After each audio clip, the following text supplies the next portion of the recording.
Okay, my fellow travelers, here is our card reading for the weekend.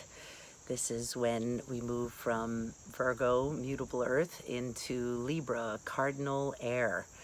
So air is always about thinking and Libra is about balance. And so we're taking everything that we've learned and put into practice in Virgo season into play and action coming into Libra. So the cards are very bizarre. They're cards that I've never really seen before. They look a little bit like Halloween. I'm like, we're a little early for that. But I'm using the enchanted map because I thought some mapping might be helpful, and one animal spirit because it was just vibing for me. So let's start with our first enchanted map card. It's the mountain. Look at this guy, super formidable looking. The path or the water flows from inside his mouth, and we've got some moonlight there shining our way. So this card says you have the capacity to flow around any obstacle, and this is a time to adapt. Now they both came in reverse, so this says there is an obstacle to your inquiry. This is not the time to move forward. Wait a while, be patient, and a way around the mountain will be revealed. Pushing forward isn't in your highest good. Don't try to climb too high to grasp the prize that seems out of reach, because it is, for now. If you exceed your limits, you'll find yourself tumbling down and you'll get hurt.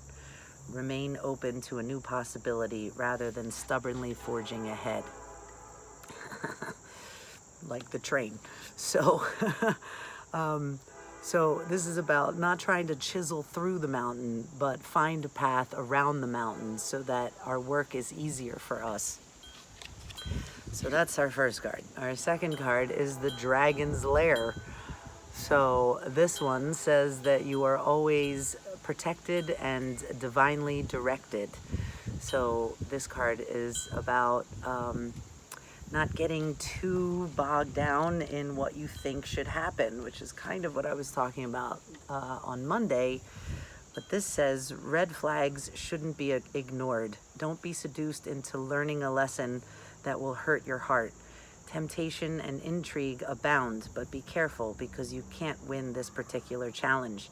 Heed this gentle warning about wanting and longing, and the fantasy of belonging to someone, something, or an identity that has no true substance or longevity. Ignore this alarm, and you'll wander in circles near the edge of the Dragon's Lair. Choose another path, for your treasure lies elsewhere. What's coming to mind here is a little bit of these political stances that people are taking about racism or sexism or politics. And I think maybe we're getting, as a society, a little carried away. A little, I can hear you guys saying that. But be careful what you are attaching yourself to and identifying with, because at the end of the day, we're all love and light, and we all have challenges in our path in order to grow, and each one of ours is individually chosen for challenges and paths and obstacles. But if we can recognize these things as a way for us to grow, the Dragon's Lair, right? That's the most protected place that we can possibly think of. So I love how there's these tiny little birds down here. They're just like, whatever. Dragon lives there. He's flying around, but we want to see what's up. So I think the Dragon's Lair is about be careful that you don't get too caught up in whatever's happening, because this is a very changeable energy this weekend. Changing from Virgo to Libra is pretty hardcore. So so just be mindful of what's going on around you. I hope that it doesn't necessarily mean that something weird is going to happen this weekend. I think it's more about really going within and really igniting your own dragon of protection, knowing that you are directed, knowing that the divine is always with you and promoting your own growth, but it doesn't mean that we need to, I don't know, make giant statements about what we think should happen, right? I'm thinking about like the cancel culture that we live in. So I think this has something to do with it. Like, you know, relax a little bit and let some of these ideas go with ideology and all the LOGY words, so that we don't get, I don't know, find ourselves in a place that is not really comfortable and kind of boxed in because of our thinking. So, and then the animal spirit card, because these guys were just calling out to me, me too. So one more animal card. We have the bat, which again has a moonlight right there. We just had the Virgo new moon yesterday. So Virgo new moon is starting some new practices, doing more in terms of building what you're doing, but now we're going into relations with others and balancing our critical thinking. So the bat says, this card is about darkness, letting go, and death leading to rebirth. So before emerging, the bat waits for the sun to set and the moon to rise. In the darkness, it can see all that was invisible in the daylight hours. The bat is a master of the subtle senses, of the underlying forces that cause some things to prosper and others to fade. The bat card shows up to signify the ending of a chapter, the closing of a door. The bat comes swiftly, encouraging us to move on. In just a few hours, a new day dawns, no more lingering in the past. So when in balance, acceptance, adapting, and adjustments. And when out of balance, refusing to let go or reminisces. And to bring into balance, watch the sunrise. So, darkness, huh? I think,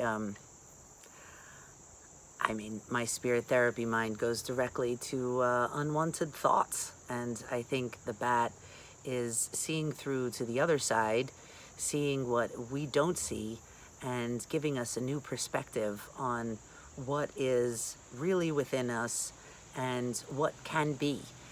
What's invisible in the daylight is the psychic, divine, spirit guides,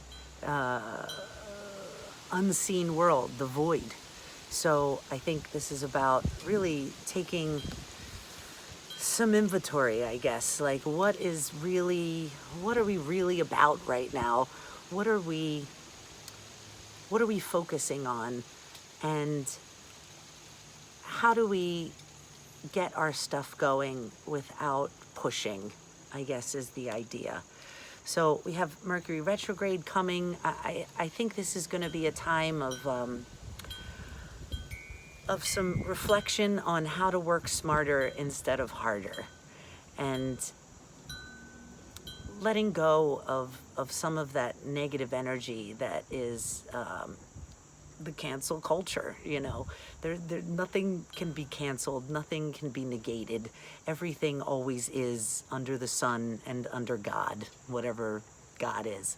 So I think this is more about accepting the energy, about being mindful with every moment, of course, but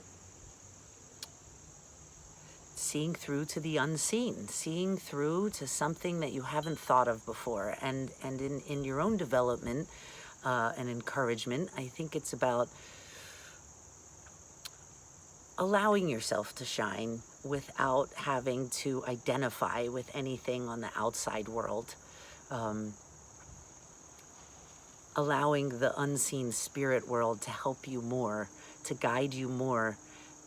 There's a bee just very excited about my phone over there. So, you know, bees are about working and toiling and building something and really never giving up. So I hope that was helpful for this weekend.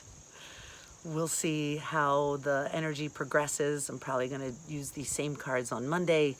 So just be mindful of what you're doing. And if you feel like you're pushing, maybe just stop and allow things to progress a little more before you put action into pushing it again. All right. I've done this 5 times and it just didn't really work out, but I think this is the one. So yeah, good luck this weekend. Stay mindful, stay peaceful, and stay loving. Have a good one. Talk to you soon. Peace and love.